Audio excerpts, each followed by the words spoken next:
Ciao a tutti e bentornati a Learn Italiano, il podcast dove l'italiano prende vita, una parola alla volta, un'emozione alla volta.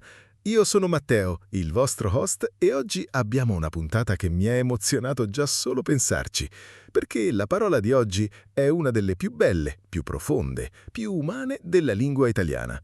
Ciao Matteo, ciao a tutti. Sono Sara e vi dico subito, quando Matteo mi ha scritto il tema di questa puntata, mi sono fermata un attimo. Ho letto la parola e ho sorriso, perché è una parola che conosco bene, non solo grammaticalmente, ma qui dentro, nel cuore. Esatto, la parola di oggi è sperare, il verbo sperare, che sembra semplice, 4 sillabe, presente indicativo regolare, sperare. Ma dietro questa semplicità grammaticale si nasconde un mondo intero, un universo emotivo, culturale, filosofico. E non è un caso che sperare esista in quasi tutte le lingue del mondo con una forma simile, dall'inglese to hope, al francese espérer, allo spagnolo esperar, che però significa anche aspettare, all'italiano sperare. La speranza è universale, ma ogni lingua la vive in modo diverso. Già, nello spagnolo esperar, che significa sia sperare che aspettare. Questa sovrapposizione mi ha sempre colpito. Sara, è un caso linguistico interessante, vero? Interessantissimo, e ci torneremo, ma prima cominciamo dall'inizio. Sperare in italiano. Matteo, come lo useresti in una frase semplice e spontanea di tutti i giorni? Ma spero che faccia bello domani. Spero di arrivare in tempo. Spero che tutto vada bene. Sì, lo uso spessissimo, forse ogni giorno. Esatto, ed è proprio questa frequenza d'uso che lo rende così importante da studiare bene, perché sperare non è solo un verbo, è un atteggiamento verso la vita. E in italiano si usa in modo molto specifico, con regole grammaticali precise che molti studenti confondono. Perfetto, allora cominciamo con la grammatica e poi andiamo a fondo nell'anima di questa parola. Pronti? Si parte! Sara, partiamo dalla struttura grammaticale. Come funziona sperare? Quali sono le costruzioni principali? Ottima partenza. Allora, sperare si usa principalmente in 2 costruzioni. La prima, sperare di più infinito. Si usa quando il soggetto della speranza è lo stesso soggetto dell'azione che si spera di compiere. Per esempio, spero di venire alla festa. Io spero e sono sempre io che vengo. Stesso soggetto. Semplice. Sperare di quando sono io che faccio entrambe le cose. E la seconda costruzione?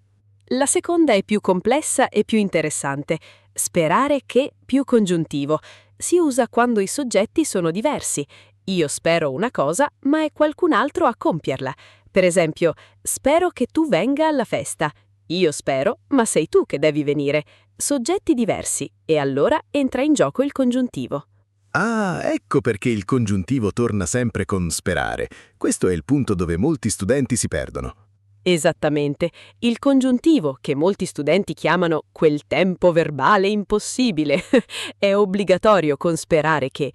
Non è opzionale, non è formale o informale, è grammaticalmente necessario. Spero che venga, congiuntivo presente. Speravo che venisse, congiuntivo imperfetto. Quindi la scelta tra sperare di e sperare che dipende da quante persone sono involte. Perfetto riassunto. Una persona sperare di più infinito. 2 persone diverse sperare che più congiuntivo. È quasi matematico e una volta che si capisce questa logica diventa naturale. Proviamo con esempi concreti. Spero di superare quest'esame, giusto? Un soggetto, io. Correttissimo. E ora con 2 soggetti. Spero che il professore sia clemente con i voti. Io spero, il professore è clemente. 2 soggetti. Congiuntivo sia. Spero che il professore sia clemente. Questa frase la capiscono tutti gli studenti del mondo. Universale. Il professore severo trascende le barriere linguistiche. E aggiungo, con sperare si può usare anche il futuro nella frase subordinata, cioè nella seconda parte della frase, in modo colloquiale. Spero che tutto andrà bene. Si sente nel parlato, anche se grammaticalmente la forma corretta è il congiuntivo. Spero che tutto vada bene. Quindi, nel parlato reale, gli italiani a volte saltano il congiuntivo con sperare. Nel parlato informale sì, succede, ma per uno studente che vuole parlare correttamente raccomando sempre il congiuntivo. È la forma che gli italiani colti usano e che in contesti formali, lavoro, scritto, esami, è assolutamente necessaria.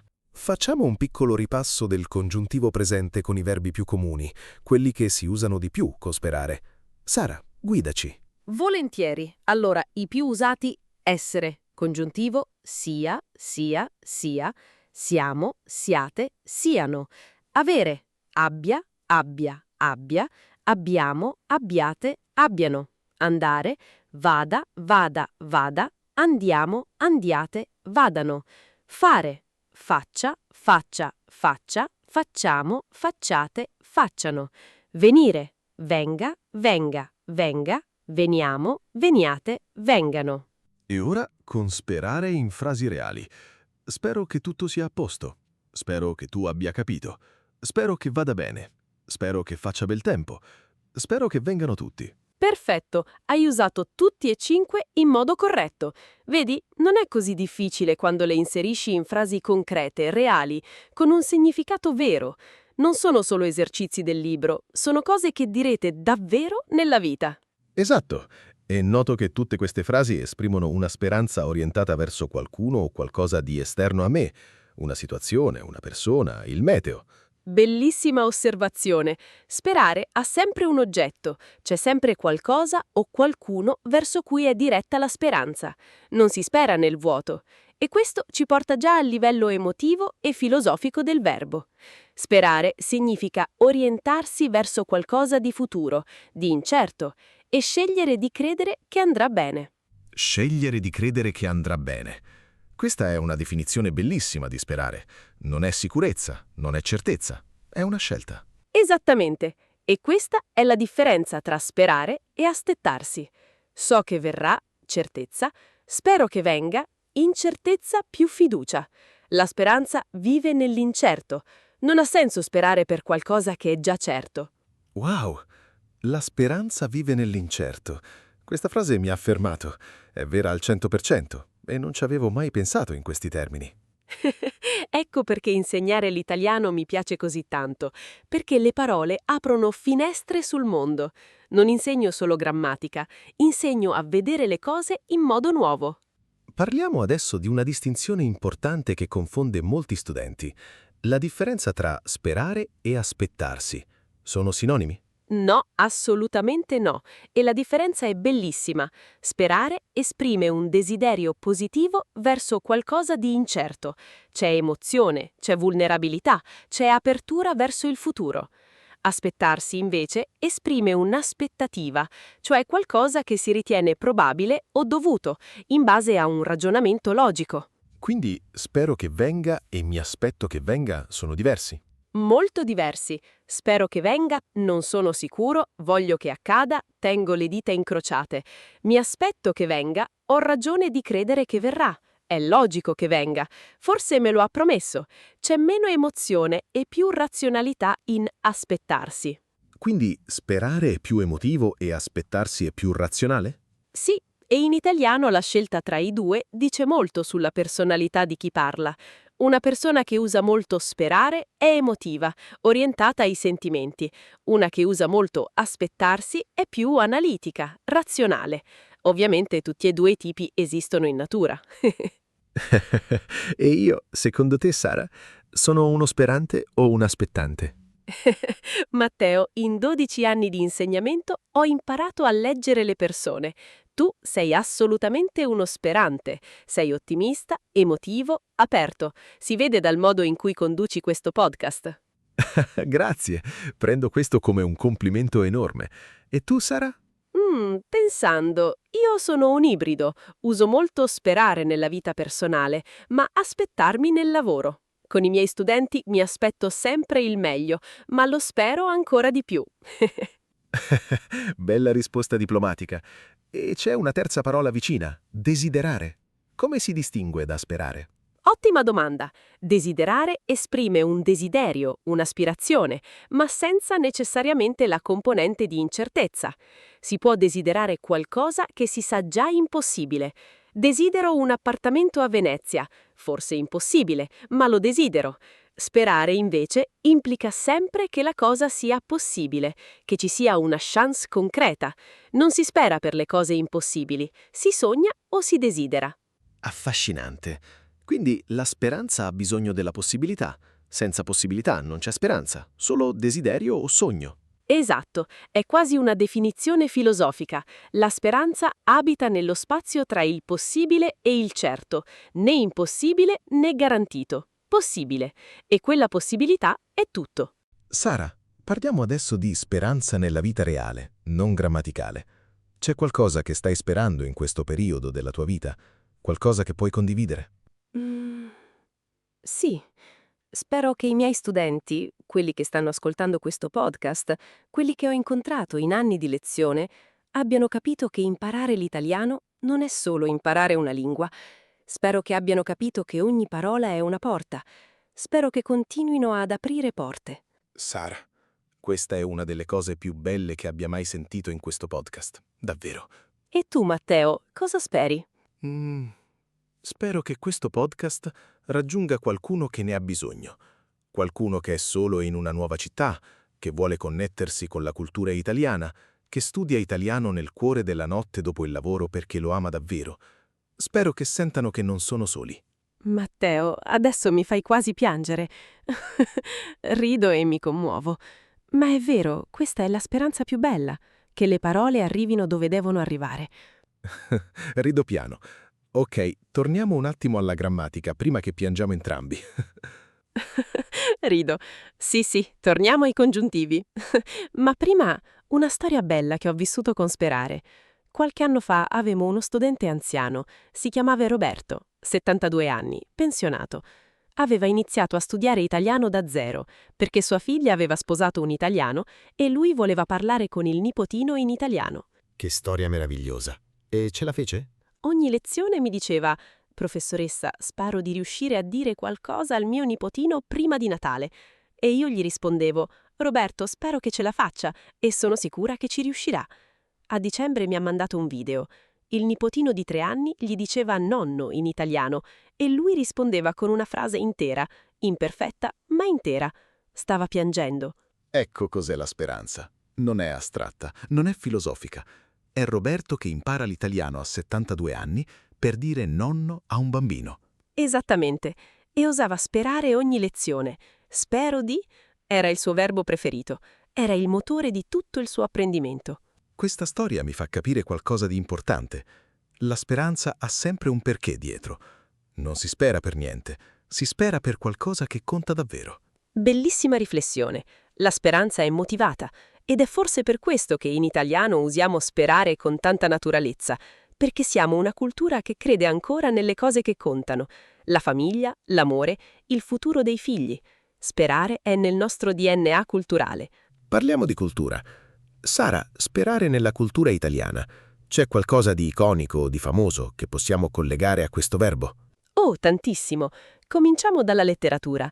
Dante Alighieri, il più grande poeta italiano di tutti i tempi, costruisce tutta la Divina Commedia attorno a un viaggio dalla disperazione, cioè la perdita della speranza, alla speranza ritrovata. L'inferno è il luogo dove si abbandona ogni speranza. Famosa frase incisa sulla porta: «Lasciate ogni speranza voi che entrate». Lasciate ogni speranza voi che entrate. Questa frase la conoscono quasi tutti, anche chi non ha letto Dante.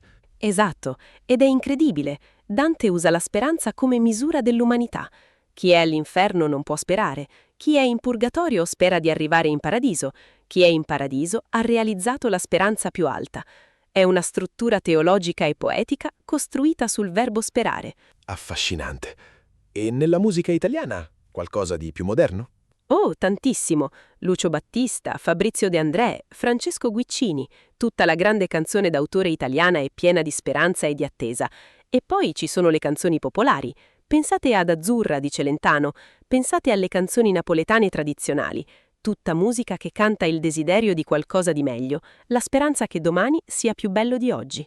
E nel calcio, quando l'Italia gioca ai mondiali, tutti gli italiani sperano. È forse il momento di speranza collettiva più grande della cultura italiana. È vero, il calcio è la liturgia della speranza italiana. Ogni 4 anni milioni di italiani, compresi quelli all'estero, si siedono davanti alla TV e sperano, e soffrono, e sperano ancora. Speriamo che la faccia. Classica espressione italiana che si usa in 1000 situazioni. Significa speriamo che ce la faccia, ed è quasi un proverbio. Sì, speriamo, da solo, come esclamazione, è comunissimo in italiano. Qualcuno ti chiede, pensi che farà bel tempo? Tu rispondi, speriamo, senza soggetto, senza complemento. È una speranza collettiva, condivisa, sospesa nel vago. Bellissimo uso. E poi c'è speriamo bene, altra espressione molto usata. Speriamo bene, sì, si usa quando si affronta qualcosa di incerto e si vuole esprimere ottimismo cauto, come dire non so come andrà, ma mi auguro il meglio. È quasi rassegnazione ottimistica, tipicamente italiana. Rassegnazione ottimistica. Questa è la definizione più italiana di sempre. Sì, noi italiani siamo campioni mondiali di rassegnazione ottimistica. Sappiamo che le cose potrebbero andare male, ma speriamo che vadano bene. E intanto beviamo un caffè. Tutto si risolve con un caffè in Italia. Ok, più seri adesso. Parliamo di un uso specifico molto bello. Spero in te. Come funziona? Sperare in qualcuno o sperare in qualcosa, con la preposizione in, esprime fiducia profonda, quasi fede. Spero in te non significa solo che voglio che tu faccia qualcosa, significa che credo in te, che ripongo in te la mia fiducia. È più intenso di spero che tu faccia bene, è una dichiarazione di fede nell'altro. Spero in te come dichiarazione di fede. Che bella costruzione. È quasi religiosa nel tono. Non è casuale. In italiano religioso, sperare in Dio è una delle espressioni più usate. La speranza teologica, cioè la speranza come virtù religiosa, usa proprio questa costruzione con in e si è estesa al linguaggio comune, mantenendo quella forza emotiva. Momento quiz. Io do la situazione, voi a casa e Sara trovate la frase con sperare. Pronti? Pronti? Vai, Matteo. Situazione 1. Domani hai un esame importante. Parli con te stesso. Devi usare sperare di o sperare che. Sperare di, perché il soggetto è lo stesso. Io spero e sono sempre io che sostengo l'esame. Spero di superare l'esame con un buon voto. Perfetto. Situazione 2. Il tuo migliore amico sta aspettando i risultati di un colloquio di lavoro importante. Cosa gli dici? Pensativa, sperare che con il congiuntivo, soggetti diversi. Io spero, lui ottiene il lavoro. Spero che tu ottenga il lavoro. Spero che vada tutto bene. Bravissima. Situazione 3. Più difficile. Sei in ritardo per un appuntamento. Arrivi di corsa e dici al tuo amico una sola parola, la più italiana possibile per esprimere speranza che lui non sia arrabbiato. Ride. Una sola parola? Speriamo. Detto con un sorriso e le spalle alzate alla maniera italiana. Esatto, con quel gesto delle spalle che in Italia vale come un paragrafo intero. Situazione 4. Devi esprimere fiducia assoluta in un tuo collega che sta affrontando una sfida difficile.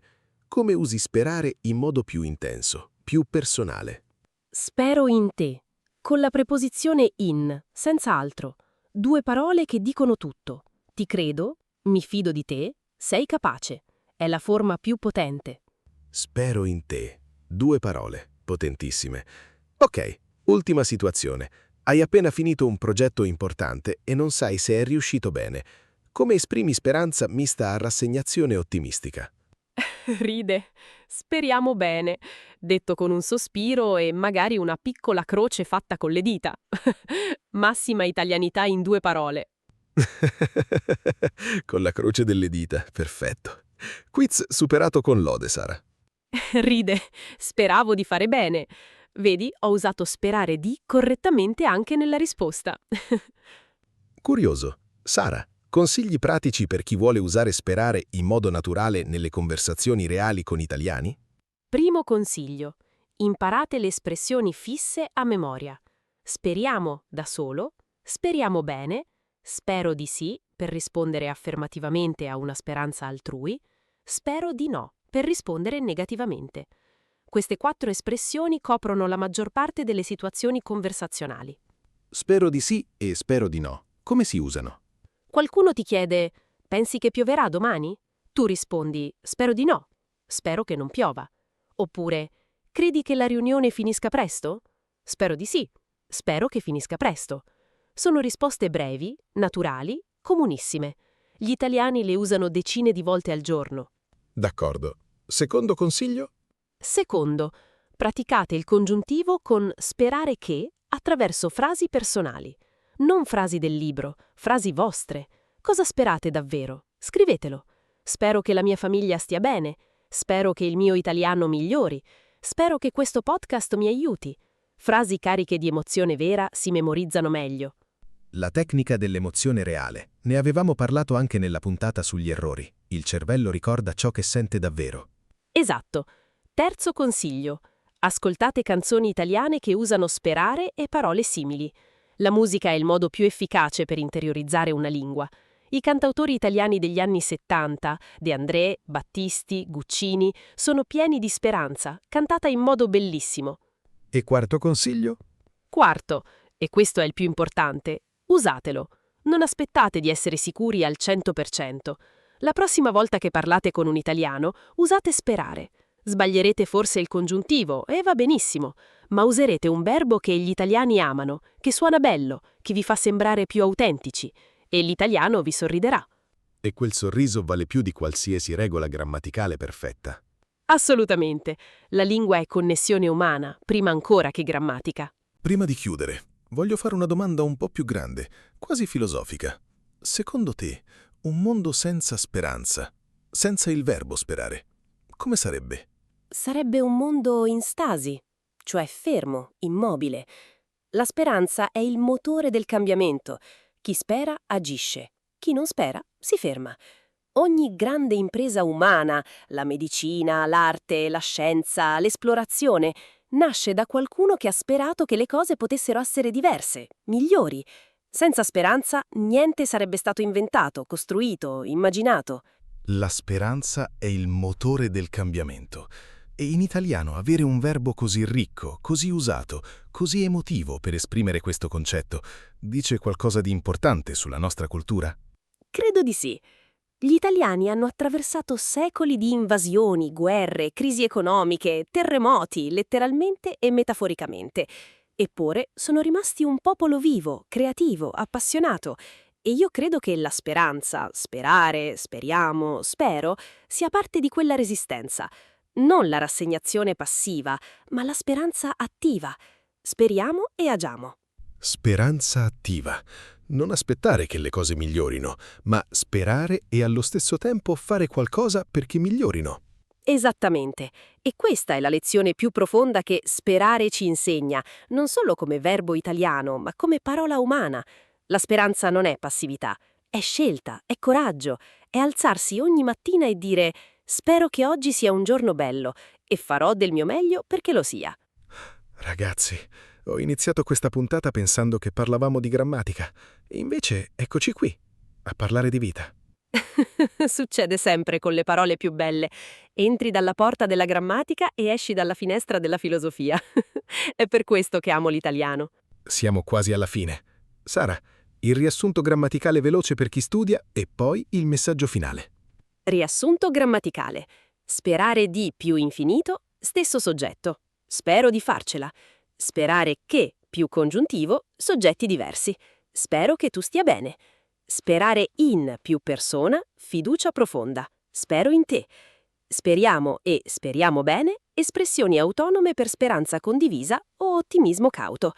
Questi 4 usi coprono il 95% dei contesti reali. Perfetto. Sintetico, chiaro e pratico. E il messaggio finale? Il messaggio finale è questo. Sperare richiede coraggio, perché sperare significa esporsi all'incertezza, ammettere che non tutto dipende da noi e scegliere comunque di credere nel meglio. E chi impara una lingua straniera, quello che state facendo voi adesso, fa esattamente questa cosa. Sperate che le parole arrivino, che la pronuncia migliori, che un giorno parlerete fluentemente. È un atto di speranza quotidiano e vi dico, ne vale assolutamente la pena. Sara, grazie. Questa puntata è stata uno di quei momenti che ricordo perché mi hanno cambiato qualcosa dentro. Grazie per la tua profondità, per la tua generosità, per la tua luce. Grazie a te, Matteo. E grazie a tutti voi che ci ascoltate, in Italia, nel mondo, di notte, di nottina, in treno, in cucina. Spero che questa puntata vi abbia dato qualcosa di bello. Ragazzi, se questa puntata vi ha toccato, condividetela con qualcuno a cui volete bene. Scrivete nei commenti cosa sperate, in italiano, con sperare di o sperare che. Fateci vedere che avete imparato. Io sono Matteo, lei è Sara e questo è stato Parla con me. A presto! A presto e ricordate, speriamo sempre, studiamo sempre, cresciamo sempre. Ciao a tutti! Speriamo di rivederci presto e spero che la prossima puntata vi piaccia ancora di più. Ciao!